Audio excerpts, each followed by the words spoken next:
Can the brain actually heal, or are we just learning to live with the damage better? Both. Some of the brain actually can rewire. Through the neuroplasticity?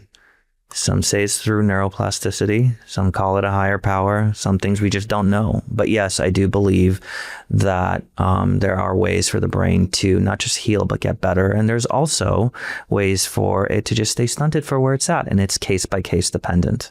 I certainly think that there are some people who just, you have to accept that that's where they're at. And some keep them and stabilize them there so that they don't atrophy.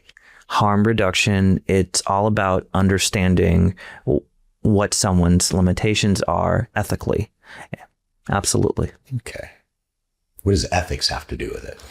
Well, you know, a lot of people who are per se neurodiverse on the spectrum, all these other things, they think that there should be functioning at a certain level. Sometimes we're pushing these people beyond their comfort. They have all this weight on their shoulders. They're supposed to perform a certain way. That doesn't help them.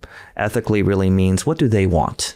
They want to perform better. They get to make their own decisions. Right. And sometimes they do want to perform better. And sometimes you have to tell them where they can and where they can't. And if they do want to perform better. God, you tell people that they can't do something? Sometimes I do. Yes. Like, give me an example. You know, maybe someone wants to become a basketball player and they're, 5'1", and you're struggling with grandiosity. You don't have those, do you? I do.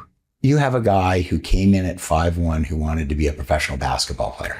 I worked at treatment settings and I had someone really just think that that's what they wanted. He was trolling you. Give me another example. You were in a treatment setting. This guy's in rehab and he's not trolling you.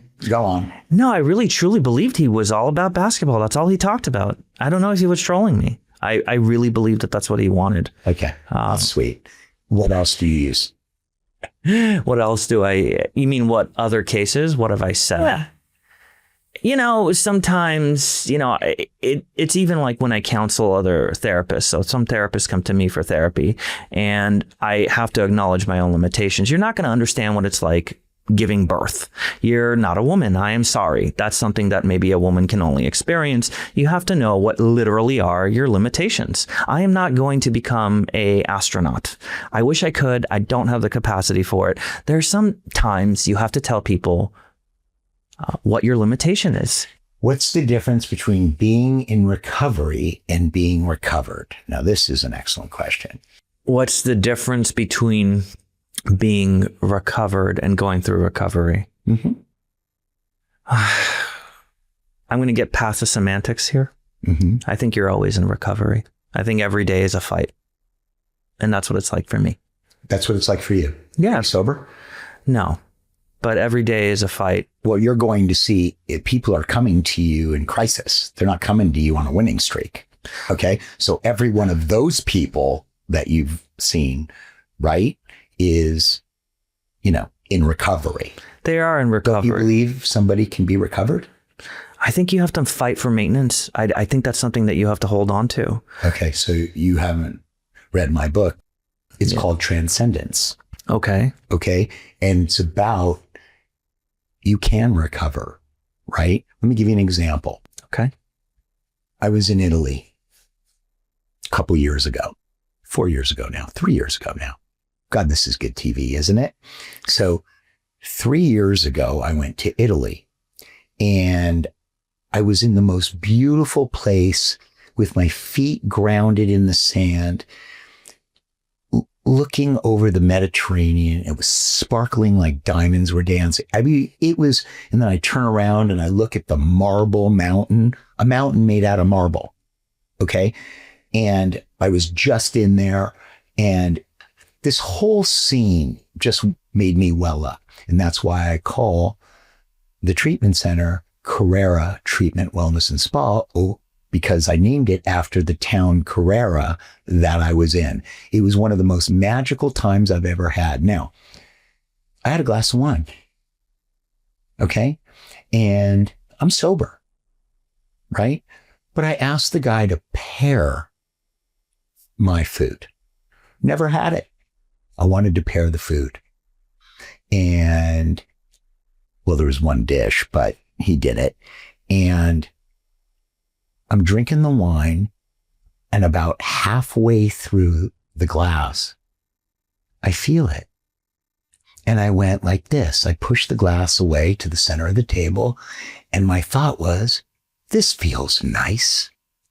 This is nice. Now, what the addict brain does is, this feels nice. More is better. That's the addict mind. Okay. So the fact that you can do that, right?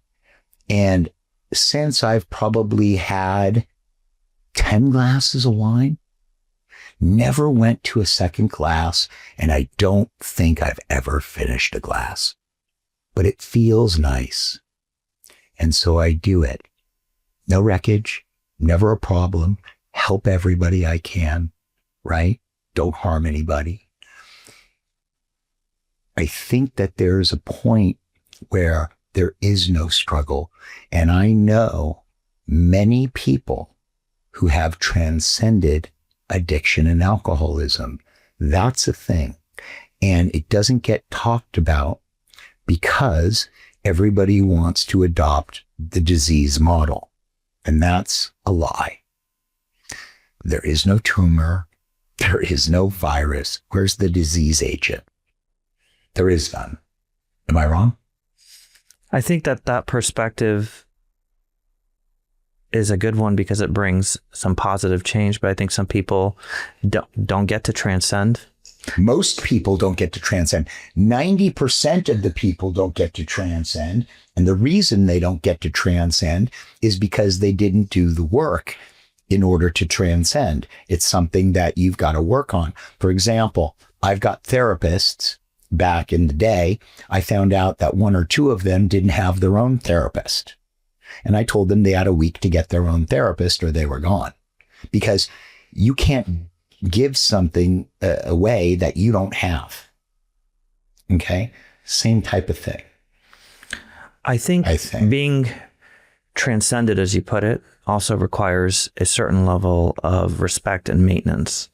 I do know that, heaven forbid, you don't maintain routines that brought you there, that you can fall back. Absolutely. And that's what I mean by never fully recovered, in my opinion. I think that it's something that you can get to, but I do think you need to maintain it. Well, you need a healthy lifestyle, right? So when I wake up in the morning and I roll out of the rack and I do my prayers and I get quiet for 5 minutes, I get in the shower, I come out, I work out. Don't worry, I don't get sweaty because I don't do it hard enough. Okay.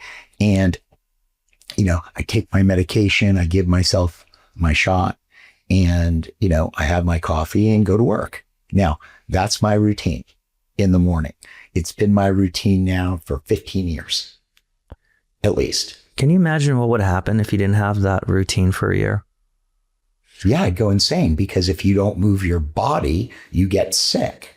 And that's my point, is that you always have to work at it. And I think that's something that people get to have to know. You don't just get somewhere and now you're fine, right? Look, you're in great shape, aren't you? You're in great shape. For 59, I'm not pissed. Well, just for a human, you're in great shape. That requires maintenance.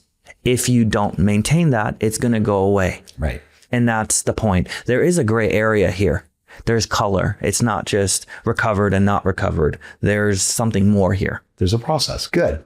Okay, we're saying the same thing.